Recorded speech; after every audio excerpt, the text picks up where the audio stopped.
దేవునికి స్తోత్రం కలుగునుగాక. ఈరోజు దేవుని వాగ్దానం అనే శుభ కార్యక్రమమునకు మిమ్మల్ందరినీ కూడా ప్రేమపూర్వకంగా ఆహ్వానిస్తూ ఉన్నాము. నేటి లేఖన భాగము కీర్తనల గ్రంథము 40వ అధ్యాయము 1వ వచనము.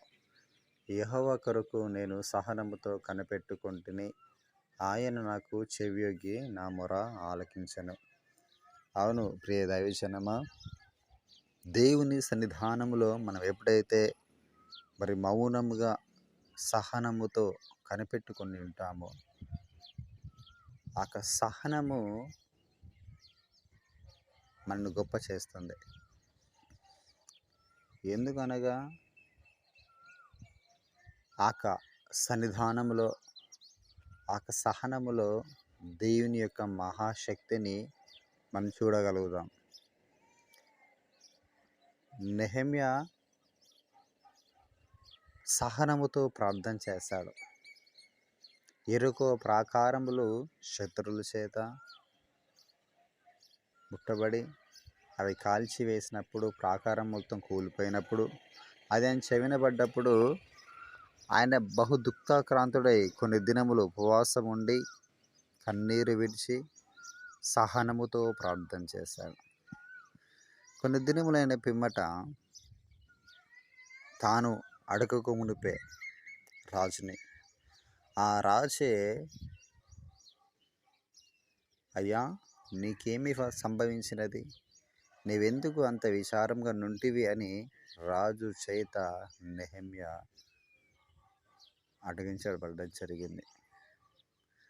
అప్పుడు నెహెమ్యా అన్నాడు, అయ్యా నా దేశంలో నా దేవుని మందిరం యొక్క ప్రాకారములు కాల్చివేయబడడం జరిగింది.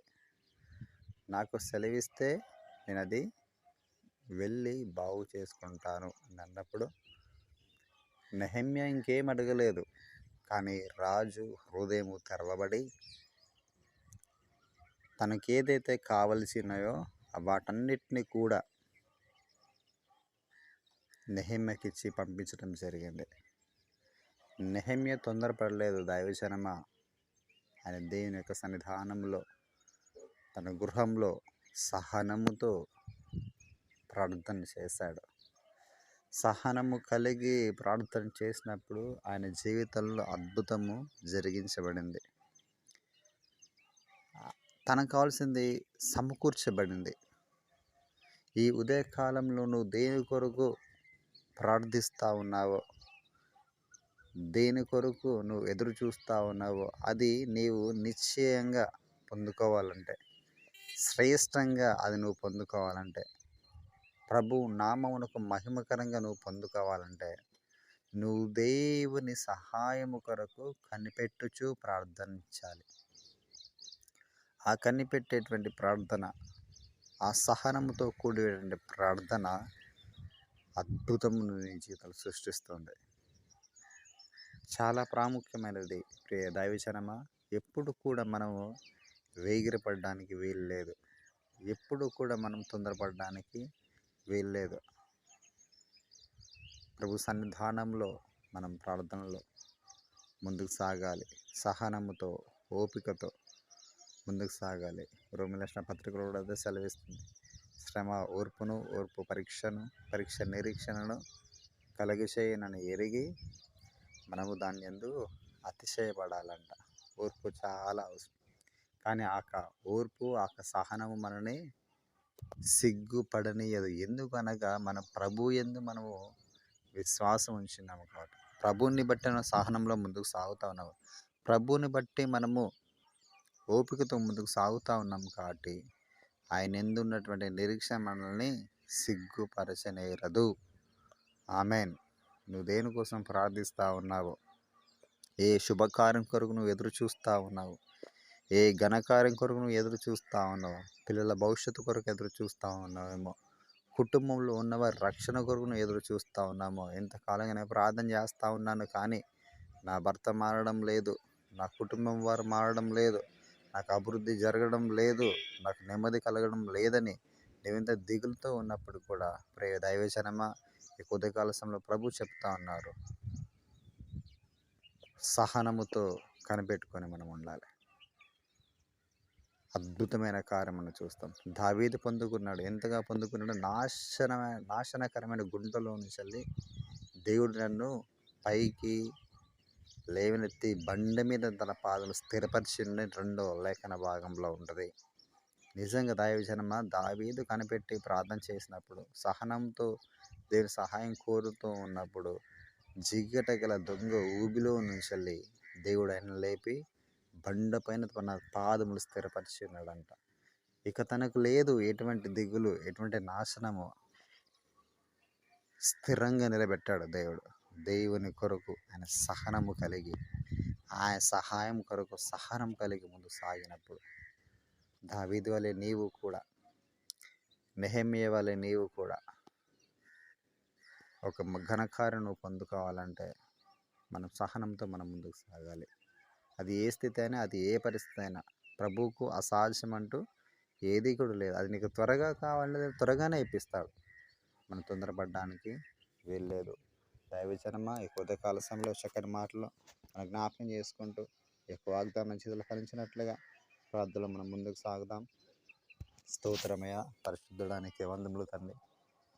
నెహెమ్యా సహనముతో ప్రార్థన చేసి, తండ్రి తనకేత కావాలో అది అడగక ఉనిపే నువ్వు తన కొరకు సిద్ధపరిచావు. నీకు స్తోత్రం.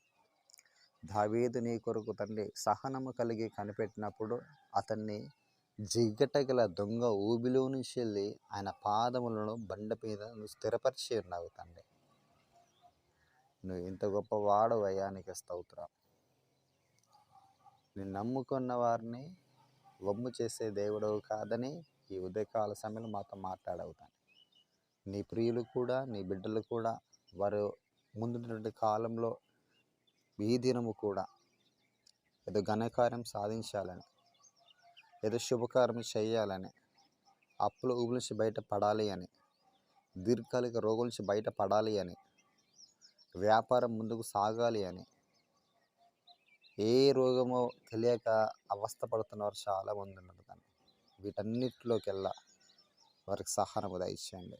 వివాహం కాని వారు ఉన్నారయ్యా దీంట్లో, గర్భం లేని వారు ఉన్నారయ్యా దీంట్లో, సంతానం ఉండి కూడా ఒక మగ సంతానం కొరకు ఎదురు చూసేవారు కూడా ఉన్నారు తండ్రి. నీకు స్తోత్రం. కోర్టు కేసులో పెండింగ్ అయ్యి తండ్రి ట్రయల్ వచ్చేవారు చాలామంది ఉన్నారు ప్రభు. నీకు వందనములు. వీరందరి విషయాల ప్రభు యొక్క వాగ్దానం నెరవేర్చబడాలి ప్రభు. దావీదు జిగటగల దొంగ ఊబిలోంచి వెళ్ళి బండపై తన స్థిరపరచబడినట్లుగా నీ బిడ్డలందరూ కూడా వాగ్దానం విని దాని హృదయంలో చేర్చుకునే తండ్రి, వారి పాదములు కూడా బండపై స్థిరపరచబడాలి తండ్రి. స్థిరపరచబడాలి. వీటన్నిటి నుంచి బిడ్డలు విడిపించబడాలి. వారు దేని కొరకు ఎదురు చూస్తున్నారో ఒక ఊబిలో నుంచి బిడ్డలు లేవనెత్తబడి స్థిరపరచబడాలి. దేవానికి స్తోత్రం. ఆ కార్యను జరిగించబోతున్నది వందనాలను తెలియజేస్తుంటారు. ప్రతి కుటుంబంలో శాంతిని, సమాధానమును, నెమ్మదిని, దీవెనను, అభివృద్ధిని, ఆశీర్వాదము దయచేయండి. కుటుంబానికి ఏదో కావాలో ప్రతిదీ సమకూర్చండి తండ్రి. నీకు స్తోత్రం. భయంగా ఎండ దెబ్బల నుంచి తప్పించండి ప్రభు. నీకు స్తోత్రం. చక్కటి వాతావరణం అనుగ్రహించండి అయ్యా. నీకు స్తోత్రం తండ్రి. ప్రత్యేకంగా నా తండ్రి ఈరోజు ఎవరైతే మ్యారేజ్ డేలో బర్త్డేలు జరుపుకుంటున్నారో అవి మీరు దీవించండి, ఆశీర్వదించండి. సంవత్సరం మొదలుకొని సంవత్సరాంతం వరకు నీ దయాకిరీటం బిడ్డలపై నుంచి మీరే మహిమ పొందవలసిందిగా ఆరోపిస్తాం.